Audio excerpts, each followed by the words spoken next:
ગુજરાતના તમામ શિક્ષક મિત્રો માટે એક જબરદસ્ત સમાચાર છે. જે લોકો પોતાની કારકિર્દીમાં એક મોટો કૂદકો મારવા માંગે છે, એમના માટે રાજ્ય પરીક્ષા બોર્ડ એક સુવર્ણ તક લઈને આવ્યું છે. તો ચાલો આપણે સાથે મળીને આ મદદનીશ કેળવણી નિરીક્ષકની ભરતી વિશેની બધી જ માહિતીને એકદમ બારીકાઈથી સમજીએ. ચાલો એક ક્ષણ માટે વિચારીએ. શું એવો વિચાર આવે છે કે હવે વર્ગખંડમાંથી બહાર નીકળીને શિક્ષણની આખી સિસ્ટમ પર મોટી અસર પાડવાનો સમય આવી ગયો છે? જો આ વિચાર મનમાં આવતો હોય તો સમજી લો કે આ તક બસ એના માટે જ છે. તો જુઓ, રાજ્ય પરીક્ષા બોર્ડ ગાંધીનગર તરફથી ઓફિશિયલ જાહેરાત આવી ગઈ છે.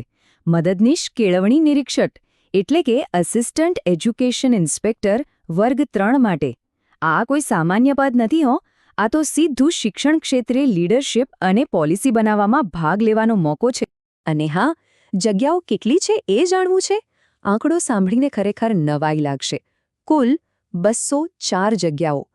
આટલી બધી વેકેન્સી એક સાથે, મતલબ કે જે પણ લાયક ઉમેદવારો છે એમના માટે તો આ કરિયરમાં આગળ વધવાની એક શાનદાર તક છે. તો સવાલ એ થાય કે આ અસિસ્ટન્ટ એજ્યુકેશન ઇન્સ્પેક્ટરનો રોલ આખરે છે શું, અને એનાથી કરિયરમાં શું ફરક પડી શકે છે? ચાલો એને બરાબર સમજીએ.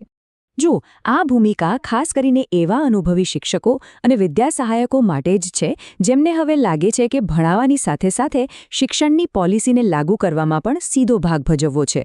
જિલ્લા અને નગર શિક્ષણ સમિતિઓમાં જોડાઈને શિક્ષણની ગુણવત્તા સુધારવામાં સીધી મદદ કરી શકાય છે. અને હા, આ વર્ગ 3ની સરકારી નોકરી કરિયરને એકદમ નવી દિશા આપી શકે છે. સારું, હવે આવે છે સૌથી અગત્યનો સવાલ કે ભાઈ આ પદ માટે કોણ અરજી કરી શકે? તો ચાલો આપણે લાયકાત અને અનુભવની બધી વિગતો તપાસીએ, જેથી એ સ્પષ્ટ થઈ જાય કે કોણ કોણ આ તકનો લાભ લઈ શકે છે. લાયકાત માટે મુખ્યત્વે 3 વસ્તુઓ પર ધ્યાન આપવાનું છે. સૌથી પહેલું, ભણતર એટલે કે ગ્રેજ્યુએટ હોવું જરૂરી છે, આર્ટ્સ, સાયન્સ કે કોમર્સમાં. અને એની સાથે બીએડ, પીટીસી, ડીએલએડ કે પછી બીએલએડ જેવી ટ્રેનિંગ પણ હોવી જોઈએ. પછી આવે છે અનુભવ. સરકારી કે પછી સરકાર માન્ય પ્રાઇવેટ સ્કૂલમાં ઓછામાં ઓછું 5 વર્ષ ભણાવવાનો અનુભવ હોવો જ જોઈએ. અને છેલ્લે ઉંમર. ઉંમર 42 વર્ષથી વધુ ન હોવી જોઈએ. બસ આટલું જ. જો કોઈ આ લાયકાતમાં ફિટ બેસતું હોય તો પછી 1 મિનિટ પણ મોડું કરવા જેવું નથી, કેમ કે સમય બહુ કિંમતી છે. ચાલો ફટાફટ એ તારીખો જોઈ લઈએ જે બિલકુલ ચૂકવા જેવી નથી. આ તારીખો તો છે ને, કેલેન્ડરમાં અત્યારે જ માર્ક કરી લેજો. ઓનલાઈન ફોર્મ ભરવાનું શરૂ થશે 15 જાન્યુઆરી 2026થી અને છેલ્લી તારીખ છે 27 જાન્યુઆરી. ભૂલતા નહીં, ફી ભરવા માટે 1 દિવસ વધુ મળશે, એટલે કે 28 જાન્યુઆરી સુધી. અને હા, તૈયારી માટે બહુ સમય નથી મળવાનો, કારણ કે પ્રિલિમ પરીક્ષા સીધી 1 માર્ચ 2026ના રોજ લેવાશે. ચાલો હવે જરા એપ્લિકેશન પ્રોસેસ અને ફીની વાત કરી લઈએ, જેથી ફોર્મ ભરતી વખતે કોઈ ગડબડ ન થાય અને બધું એકદમ સ્મૂધલી પતી જાય. ઓકે, તો પરીક્ષા ફીની વાત કરીએ. જે ઉમેદવારો જનરલ કેટેગરીમાં આવે છે એમના માટે ફી છે ₹350. અને જે મિત્રો એસસી, એસટી, એસસીબીસી, પીએચ કે ઈડબ્લ્યુએસ કેટેગરીમાં છે એમના માટે ફી ₹250 રાખવામાં આવી છે. અને હા, આ ફીની ઉપર જે પણ ઓનલાઈન ચાર્જ હોય એ અલગથી લાગશે. એક વાત ખાસ યાદ રાખવા જેવી છે. અરજી કરવાની આખી પ્રોસેસ ફક્ત ને ફક્ત ઓનલાઈન જ છે.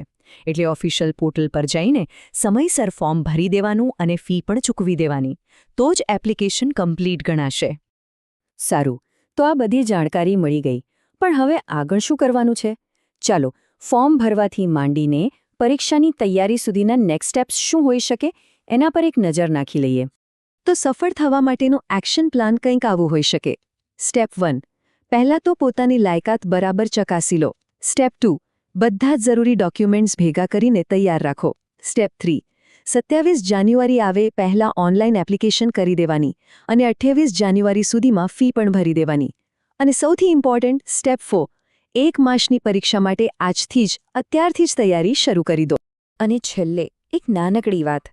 આ માહિતી માત્ર પોતાના સુધી સીમિત ન રાખતા. આપણા જે મિત્રો છે, જે શિક્ષક ગ્રુપ છે, એ બધામાં આ મેસેજ જરૂર પહોંચાડજો. શું ખબર, આપણો એક નાનકડું શેર કોઈ લાયક મિત્રની કરિયર બનાવી દે. કારણ કે જ્ઞાન તો વહેંચવાથી જ વધે છે, ખરું ને? બધાને ખૂબ ખૂબ શુભેચ્છાઓ.